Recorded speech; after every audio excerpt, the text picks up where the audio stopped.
My name is Megan Wojciechowski, and today I'll be talking about point mutations and the effects they have. First, what is a point mutation? A point mutation occurs when one nucleic acid base replaces another. There are 4 types of these point mutations, and I'll be talking about all 4. First, let's start with our original DNA strand. Here we have our coding strand, and this will match to our template strand. And then we can just transcribe this to our mRNA and translate that to our polypeptide chain using our chart. So, first we'll look at a missense. Let's change one of our bases. Let's do a C to an A, which is a pyrimidine, to a purine. So this is a transversion. That will change this G to a T, this C to an A, and since we now have GAU, this alanine will no longer be there, and we now have aspartic acid. So a missense mutation changes one of the amino acids.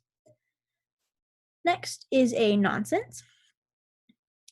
So let's change this G to an A, which is a purine to a purine. So that would be a transition. Then we'll have a T here. This G will become an A. And now we have UGA, which codes for a stop codon. So a nonsense changes an amino acid to a stop codon. Next, we'll look at a silent mutation. So let's mutate this C to a T, which is a pyrimidine to a pyrimidine. So this is a transition. This G will now be an A. This C will now be a U. But this time, UGU and UGC both code for cysteine.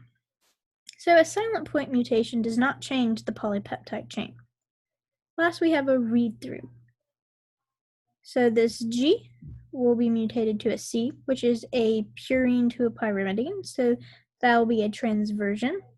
The C will go to a G. The G will go to a C. And now we have UCA.